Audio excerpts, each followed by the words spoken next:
l'ADIR et RFO, avec le concours de l'Europe, l'État et la région, vous présentent les nouveaux défis.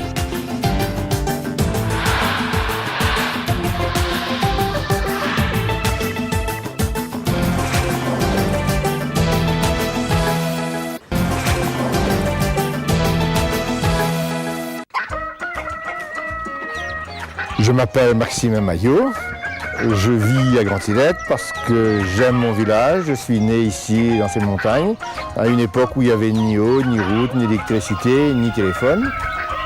Aujourd'hui, je suis à la tête d'une entreprise de poules pondeuses d'élevage avec 23 salariés et en même temps, je gère encore l'abattoir où il y a quand même 47 salariés. Tous les matins, le réveil sonne à la même heure pour Maximin Maillot.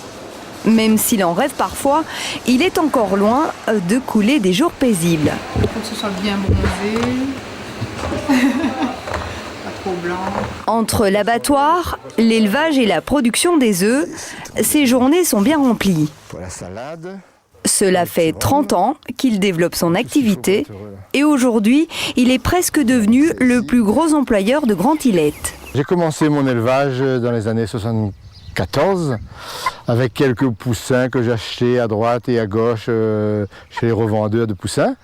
Et j'avais des petits bâtiments que je construisais moi-même avec un ouvrier de l'époque. Et on récoltait les arbres du coin, on façonnait un peu à notre façon. Et puis petit à petit, on a grandi avec le temps, on s'est développé. Il est 7 heures. Bonjour. Et comme tous les matins, Maximin est le premier à arriver sur l'exploitation. Tu vas bien? Ça va. Tu vas bien. Les salariés arrivent au compte-gouttes et chacun a droit à un bon mot. Les choses sérieuses commencent. À Grand-Îlette, il n'y a peut-être que 1200 humains, mais il y a aussi des milliers de poules et de cochons à gérer. Tu as ce site où on a les pondeuses, donc c'est le plus gros du volume. Là, il y a les œufs à ramasser, à conditionner, à répondre aux clients, à faire la comptabilité, la paye aussi, puisqu'on est dans la zone, la période où on fait la paye. Voilà, donc ici, il y a, en tout, nous avons quand même 22-23 salariés. 22 salariés et plus de 47 à l'abattoir. Cela représente en tout 70 personnes. La ville de Grand-Îlette est bien loin de ce qu'elle était autrefois. Ce qu'il y a de remarquable à Grand-Îlette, c'est qu'il y a 20 ans, tout le monde était un peu dans la misère. Aujourd'hui, on voit des maisons à étages, fleuries, de belles cours. Ça fait quand même chaud au cœur de voir cette évolution. On n'arrête pas de crier quand même en disant la vie est chère, on est mal, mais si on pouvait regarder dans le rétroviseur, on verrait quand même qu'on a une qualité de vie aujourd'hui que nos parents ne rêvaient pas. Edith, bonjour, comment ça va? Après ses études, Maximin Maillot n'a pas pu rester très longtemps loin de sa terre natale. Ses diplômes et un peu d'expérience en poche, c'est tout naturellement qu'il a choisi de poser ses valises ici. Responsable du planning là-bas? Oui, c'est-à-dire que les poules étaient planifiées, donc elles ont été ramassées. Et s'il est fier de l'évolution de la qualité de vie à Grand-Îlette, ce n'est pas par hasard. C'est une histoire qui remonte au début des années 90, lorsqu'il a créé l'abattoir de Grand-Îlette et employé les habitants du coin. Ça a été créé dans le but de créer de l'activité sur Grand-Îlette, montrer que les gens de Grand-Îlette sont volontaires, compétents et on peut dire qu'on a réussi. Depuis 2001, l'homme a dû néanmoins s'appuyer sur un grand groupe pour pérenniser la société et maintenir les 40 salariés. Sur l'île, il y a désormais 2 abattoirs de volailles. Ils travaillent en complémentarité.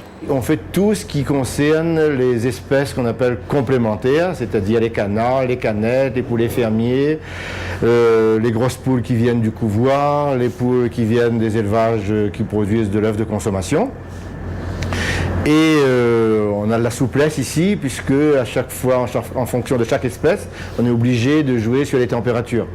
Vous comprenez bien qu'un jeune poulet ne se plume pas comme un canard qui a quelques semaines de plus qu'un poulet. À côté de l'abattoir, il y a aussi l'élevage des cochons. Maximin Maillot en a plus d'une 50aine. Depuis quelques années maintenant, il a confié son élevage à Lucien. Il est porcher et s'occupe des animaux à temps plein. Et aujourd'hui, c'est lui qui gère l'élevage. Bon, je passe de temps en temps pour lui donner un coup de main.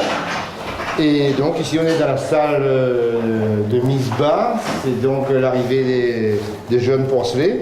Là, on a eu 4 truies. Elles ont mis bas hier et aujourd'hui. Et on a un peu plus de 50 porcelets, quoi. Vous allez bien? Oui, ça va. Vous-même? Pas trop frais? Non, ça va. Ah, le moral est bon. Lucien ou Sandra, tous ces jeunes sont finalement presque nés dans la société. Au fil des années, des liens se sont tissés avec les employés. 70 personnes dans un village, ce n'est pas rien. J'ai l'impression que vous connaissez tout le monde, c'est un peu votre famille quelque part, non? Ben c'est ma famille, mes cousins, mes cousines, des gens que j'ai vu grandir. Moi, par exemple, on a Sandra qui j'ai connue toute petite. Elle est née pratiquement sur le site. Elle est née sur le site, donc j'ai connu ses parents. Sa sœur qui travaille ici, sa mère qui travaille ici. Donc c'est une histoire de famille, quoi. Si c'était à refaire, vous referiez la même chose? Tout à fait. Et en plus, je dois dire que c'est pas fini. J'ai 62 ans, mais on est en pleine forme. On a encore plein de projets pour réaliser dans les années qui viennent. La vie continue. Et puis après, il faudra s'organiser pour que le personnel puisse maintenir leur emploi sur le site et trouver des solutions pour pérenniser les emplois sur Grande-Sillette. Même si certains cyclones ont parfois voulu le chasser, l'homme de Grande-Sillette a confiance dans l'avenir. Il ne peut imaginer que ce qu'il a construit puisse un jour disparaître, car finalement, c'est 70 familles qui dépendent de lui.